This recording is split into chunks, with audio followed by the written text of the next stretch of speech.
There's a new familiar face this time. Say hello to the new daytime. See it everywhere you go. New and the greatest show. It's no other than the Michael Finkley Show. There is no other. He's like no other. I'm so glad that someone resonates with me. Come celebrate with me. Let's tune into Michael Finkley.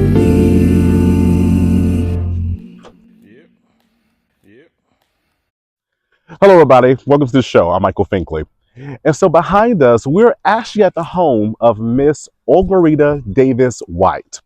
Now, she is running for a re-election position with the Marion School District, South Carolina, right here for District 7.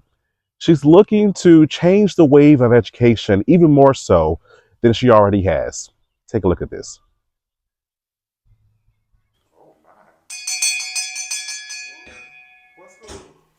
This is my sister. She was in college. Her husband, she and her husband, some of her children up here. It's my husband and my daughter, about a month or two after her birth.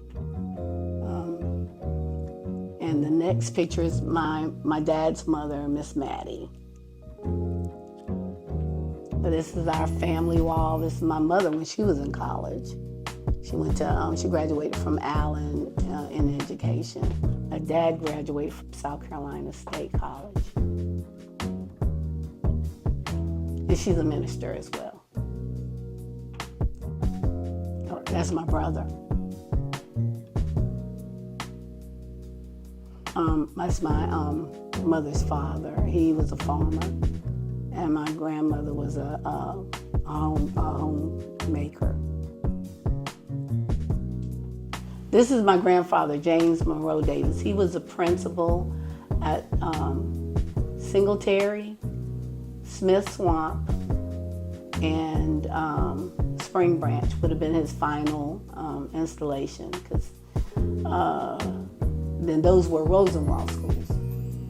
So those were the schools from back in the day, even before separate but equalization, none of that. Rosenwald. And Spring Branch. This is Spring Branch, back in the day. And this would have been where Spring Branch was located.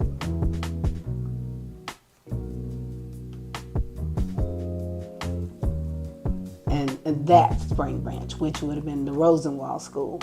Then it became the Equalization School right here on this map. So you'll see that all of that was done in 1954 when they started this part right here. The person that sold them the land to put that school was my grandfather, James M. Davis. He sold it with the hopes that they were going to put that school there. He wanted to go from Rosenwald, he wanted to be sure that this school happened, so he sold them the land, which he loved this land because he was his vocation was farming. He liked farming. He was a businessman and a pastor, but he loved farming. He was the AME pastor. So this is the deed where they sold it to the school district, March 2nd.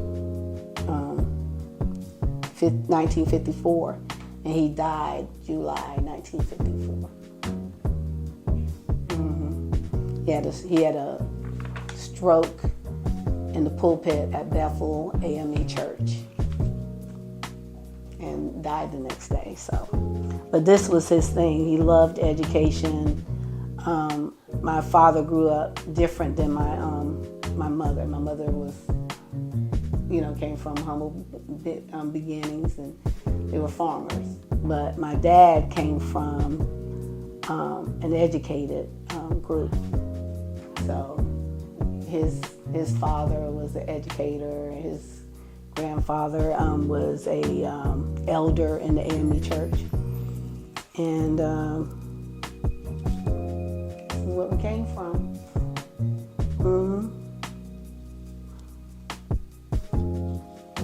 So it's in the DNA to serve the people. I am a servant of the people.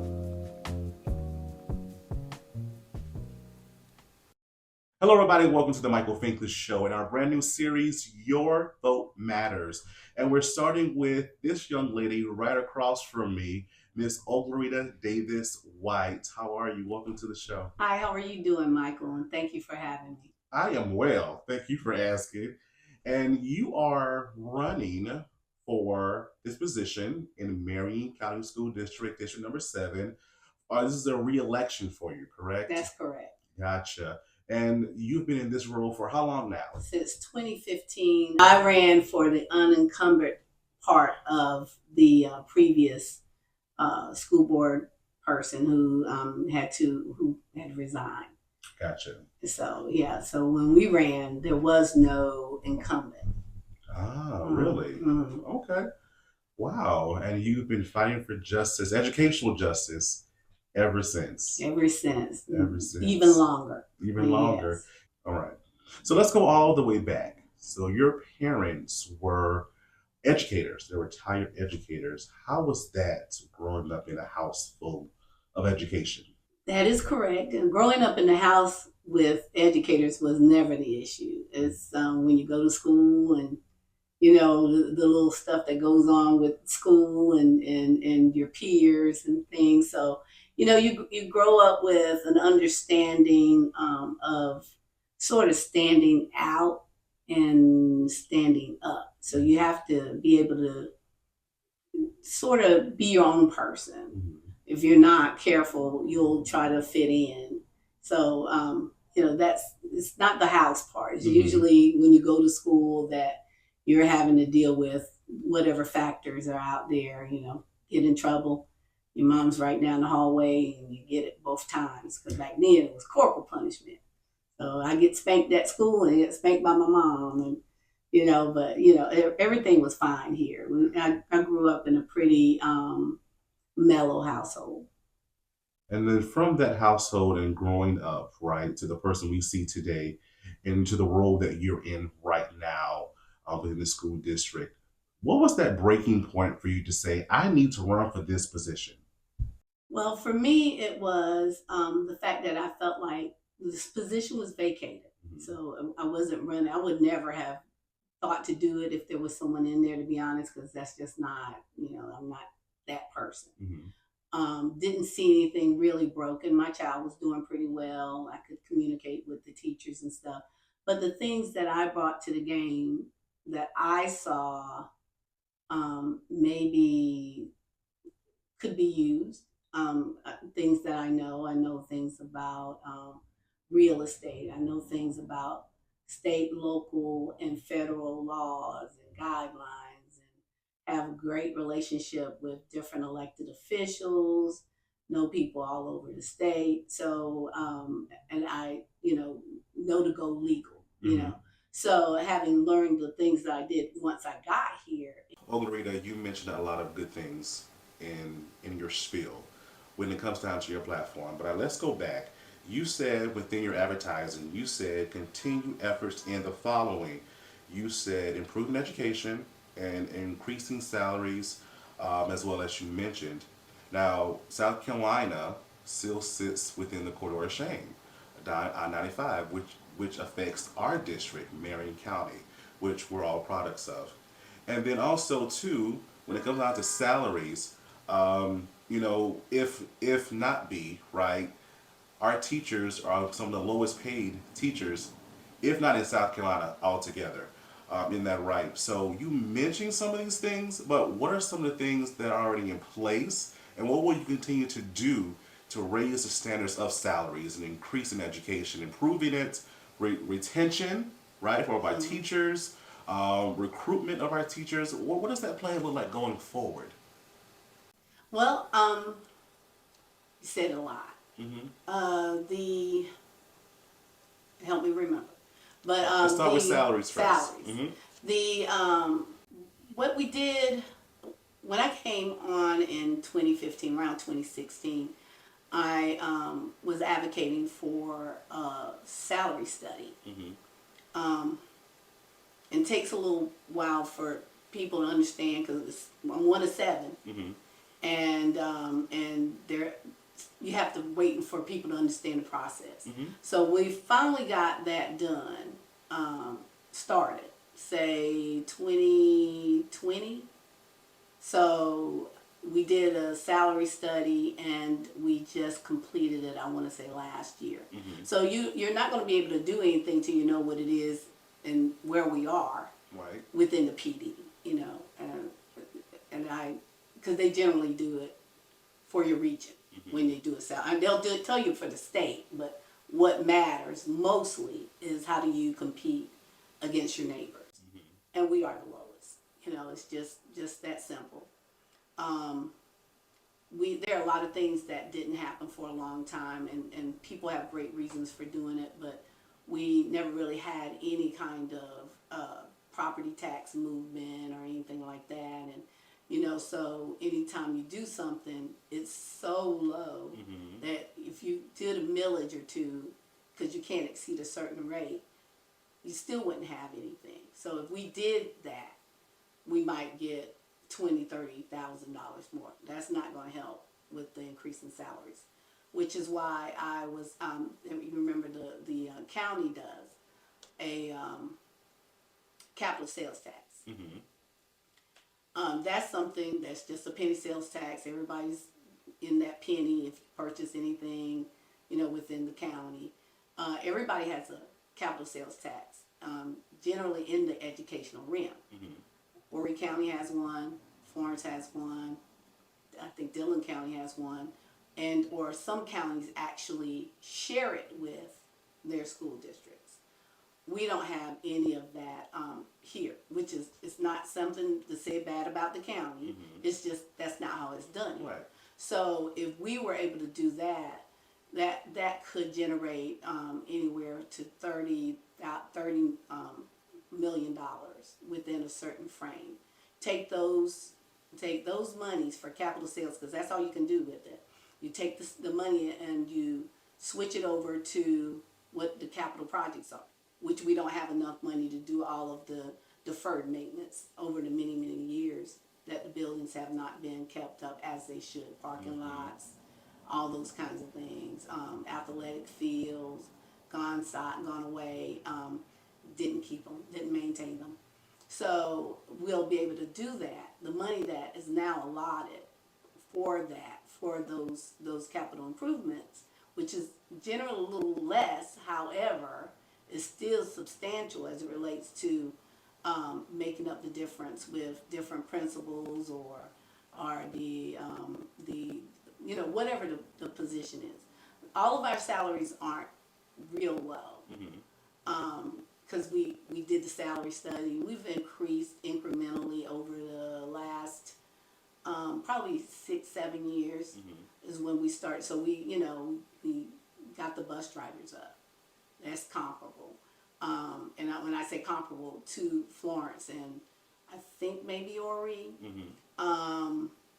but the teachers' salaries, we've increased them as we are told to do, but to put them where the other ones are, especially if you have someone that has like a lead role, and you want everyone to be where they need to compete with Dillon and Marlboro, because Marlboro has their teachers in a different place. Lost a lot of teachers to Marlboro and Dillon, some to Florence, few to Horry. But if you're able to get that person left to make $20,000, $30,000, sometimes $40,000 more, then and they want to come back. I go to the store and they're, hey, Miss White, I heard y'all were working on da da da da da, because they stay in the know, you know. And so, how's that going? I mean, the people want it. You know, and like I said, that's a factor in increasing the scores. So that is my plan, and the board has supported me on this. I don't know that it'll happen, but this is where that's where we are. So when we can get those salaries up, then that's my projection for doing it. You know. The other thing you asked was what? Retention. Retention. Well, recruitment Recruitment. and retention Okay. of our teachers. Well, recruiting that's a double tiered thing because they're coming here. We don't have a large market of renter spaces, so the rentals low, and and then also just having the salary, because to get them here you almost have to have housing. That's really more the issue, because they're new teachers, so their salaries aren't real significantly different from all the other areas. So it's what you're going to bring to the game. So we have to have infrastructure in schools to support what people need. We can't operate like we've been operating. We've got to get the infrastructure in. We've got to get our schools hardwired for what's next. AI, whatever the situation is, because we can talk about being afraid all we want. It's here. So you got to have the students ready for that global advancement, and part of that is having this new energy coming in straight from schools and colleges, knowing what it is, what's the next. Right. Bringing what they have and then learning what we have. Because one thing I think we do really well in Marion County is when we're training them, we're teaching them. Because when they leave, they don't go somewhere and just end up being like in the classroom, whatever. When they leave, they become principals, they become heads of departments and stuff. So what we're doing here isn't the problem. It's the keeping them, the retaining the best. Yeah. So being able to pay them what they're supposed to be paid. Yep. But they're generally $30,000-$40,000 differences in what they're making here to what they're making in Horry. Remind the viewers, what has Ogleretta done for Marion County School District? It started off for me, again, the global and world knowledge, and it started off for me with bringing in programs that we didn't have. The introduction, we always had, or had for a long time, a robotics team. Do pretty well, but they could do a little differently if we had the feeder program into that. So we do now have the Lego leagues, clubs, in different schools. And that was one of the first things I did, literally prior to me even running. I was already working on it. And I'd gone to Senator Williams, and at that time it was Representative Wayne George, and Gore's Tires and some other organizations, and we got some money up and brought one of those camps to MIS. My child wasn't going there, so there was no, I didn't get anything out of it. It was just something I felt like, if we could do this, it's just like athletics. You can't start off at high school. You got to teach them in recreation how to dribble the ball, and it should be a progressive thing. So everything that I thought with that's what it was. The other thing would have been that I thought we could have an IB program, and what I don't know is what I don't know. So Dr. Bethea was like, okay, I researched this, Ms. White, can't do that because, and then she was like, but what we can do is do an early college. So so she went out there and she did it. So we had the early college, and that was something that I went directly to her about prior to the situation that happened in the southern part of the county, where we were losing population so quickly. They were taking the children to right across to like Johnsonville, to school. And so when the flood hit, when the 2016, and the school had to be vacated, we were already talking about what are we going to do. And I told Dr. Bethea, I said, what about theme-based schools? You know, and I honestly was thinking, because you don't know what you don't know, music. I have a great affinity for music and arts, and I love it, and I think it changes people, you know, and I think our community needs more of that, because we have some super talented students. So she said, Miss White, I agree with you about theme-based STEM Academy. So that's how that went. So that school, Creek Ridge, went from the fastest losing population in the county to the fastest. Wow. I mean, like, we need to be talking about, do we add wings to this? I know they want to kind of, you know, some people like, well, add some to the, I don't want to lose that energy that they have down there, because it's awesome. And children go there from all over the county. We have people coming in from out of the county going there. It's like I said, it's the fastest growing school that we have in the district. Maybe shy of like the Montessori, because Montessori is super popular. And that was the other thing I talked to Dr. Bethea, and not to say these things weren't on her mind, that's not what I'm saying. But the conversation was, my daughter went to Montessori.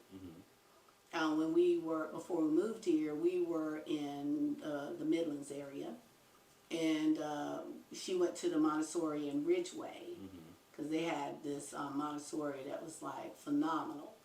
It was plant-based, meaning industry-based. So they brought their own school in, because they wanted to have that kind of vibe. So you had, that school was so unique because it had an international body. So you had all kinds of people from literally all over the world going to the Ridgeway School. But that Montessori program, it works. Like Head Start works, you know. When my daughter came and she started school here, you know, 4 years old, along with the education she was getting here at the Child Development Program, which was Agape Land, she was reading. She was reading. Wow. Montessori works. The Montessori scores are the strongest in our school district, comparable to none. They're doing it. So Montessori works. So we're talking about the expansion of Montessori in all the schools, class by class by class. Because right now, every year, Dr. Bethea's wisdom is to take it up. Because you can take Montessori all the way up to 12th grade if you like. The difference between Montessori and just your regular standard classroom situation is the direction. Standard classes, teachers teach. Montessori, child directed. So children teach literally other children. And then what happens out of it is that they learn through the manipulation of different kinds of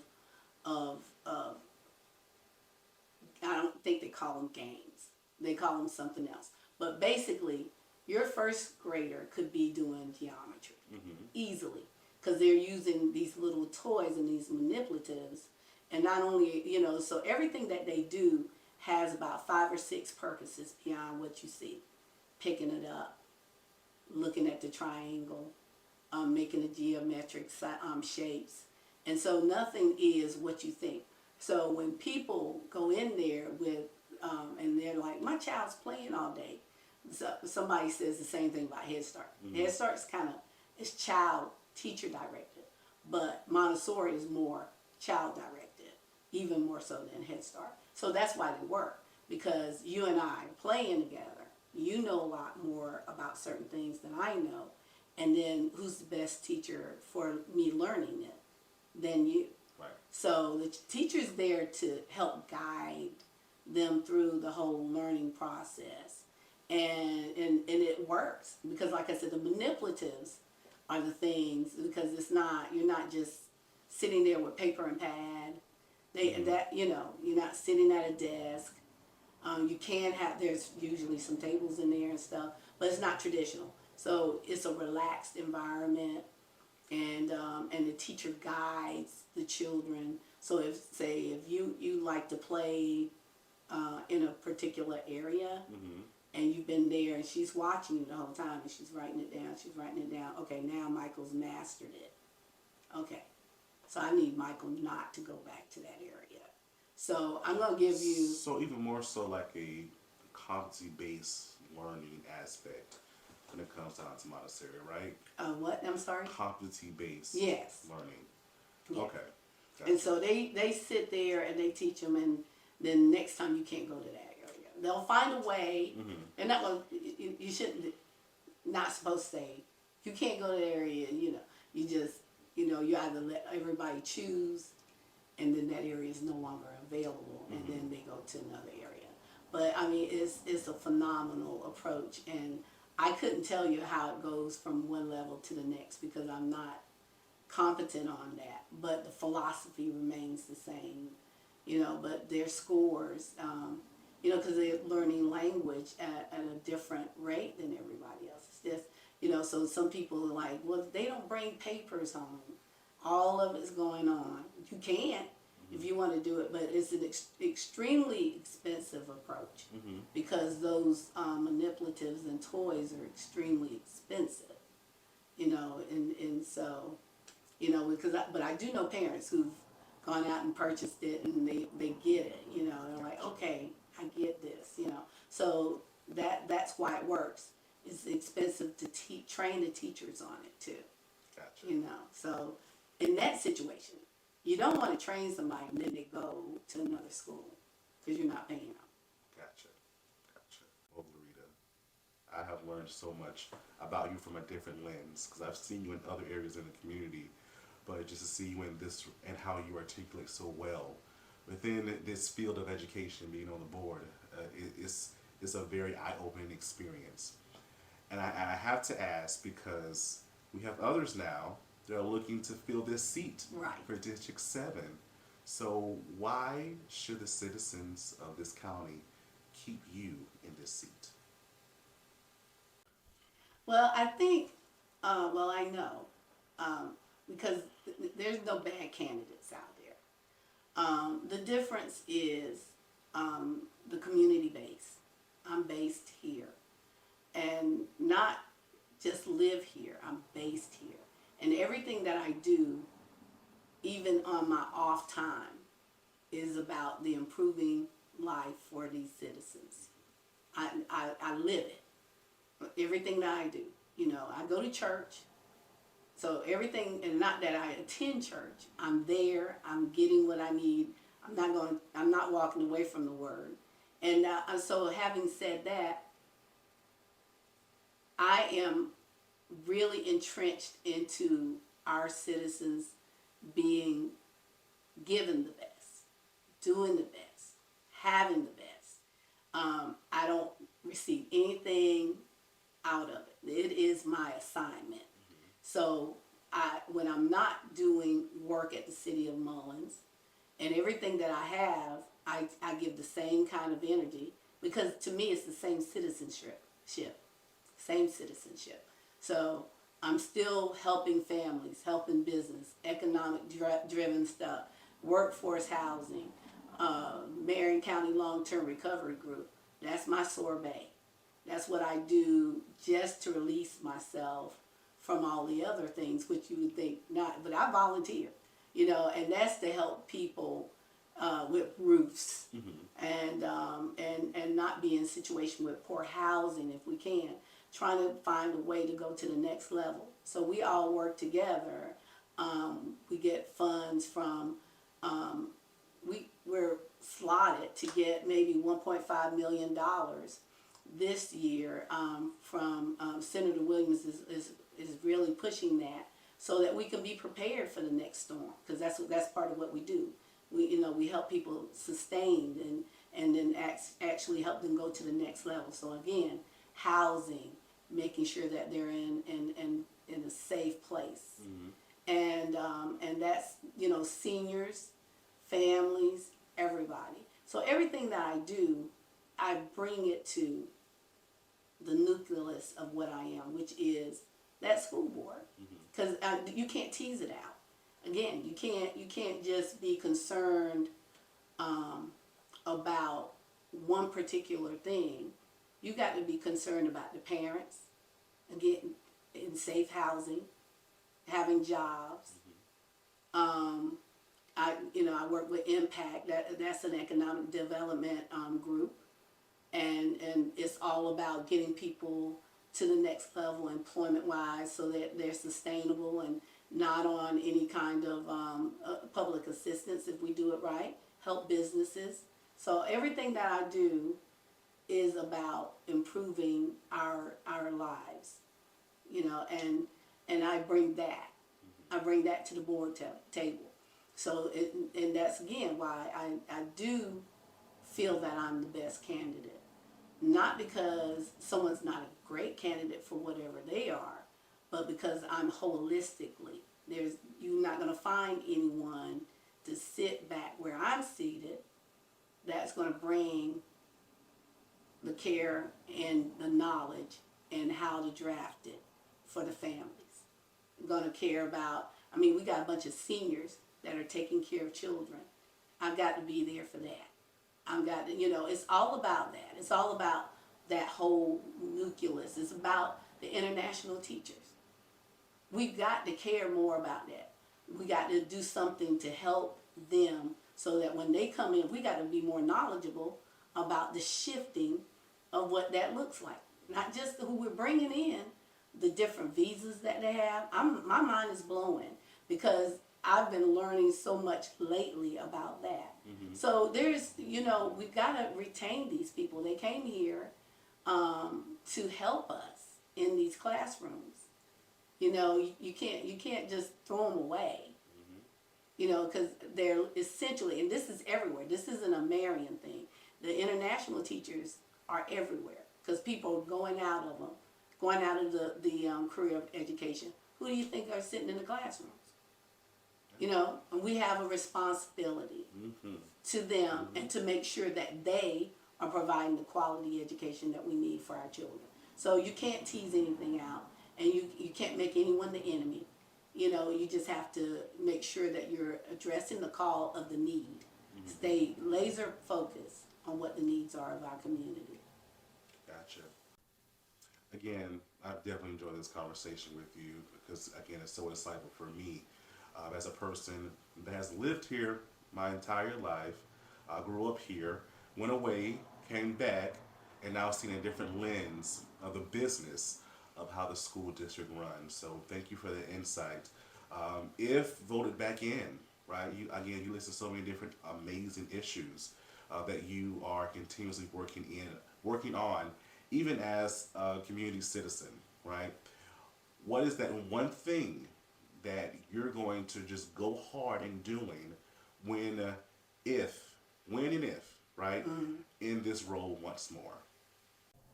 It's going to have to be the salaries. It has to be the salaries. And I know you said one, and it's the workforce. We've got, we don't have a lot of land that's vacant like we used to, but we have one in Britain's Neck, and we have one that's called Southside. Trying to make sure that we use those things to advance the community. I inherited Southside, but we do everything we possibly can to make sure we don't have blighted schools in our area, and it's working. So we got people that's interested in developing those two sites. But the salaries, I can't minimize it. You're not going to get these grades and scores where you need them to go without, having the very best. And we've got great. Like I said, I want to retain them. But we got to return those people that left and went to Marlboro, Dillon, Clarendon, wherever they went. We've got to return them back to our area. They're invested. They want to be here, and we need them. We need them. So that's my goal. I have faces in my mind, and parents come and say my child wants to come back home. It's hard not to care about that. Definitely. So when it comes down to test scores, you mentioned it several times, especially with Montessori. But when we look at state testing, especially for our students here in Marion County, how are the test scores within our county compared to those surrounding us? Well, they're not good, but comparably, lots of people aren't good. A lot of them are increasing in different areas. We expect some growth, some tremendous growth. Some of it may not be so tremendous, but we expect growth in our district now.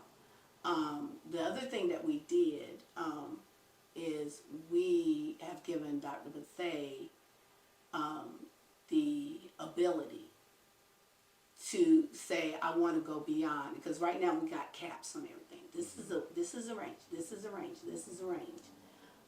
She has the authority to negotiate with the board on behalf of who she wants. Now they got to come and they got to bring it. Okay, we're not bringing cousins back in here that can't do anything. You got to bring it. So when she, and that was another thing that I said. That's something we can do, that we can do now, because we have 6 months worth of general fund. We're fiscally in a way better shape than a lot of the school districts around, because we've done our due diligence.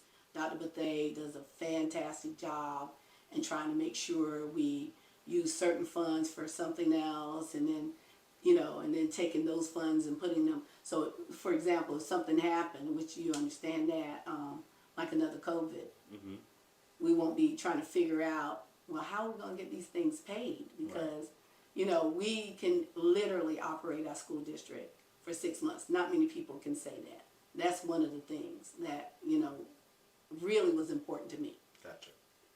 So just being fiscally sound and doing something with the salaries, understanding part of the salaries is the workforce development. You really can't tease it out. You got to be able to get these people housing, or are they going to be somewhere where they do have it in the market? So what am I going to do is eventually I'm going to try to work where I live. So if we don't have something here for them to live in, and they're living somewhere else, that's a natural progression. I mean, who doesn't want to be 10 minutes from their house?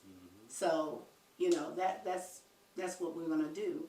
I'm claiming it, This is my assignment. Ms. Ogleretta Davis White, thank you so much for being with us. I appreciate you. Thank you, thank you, thank you, and best wishes to you at the polls next month. Thank you. Think fam, remember that early voting starts March 25th, and then voting continues on April 9th, 2024. Let's remember that your vote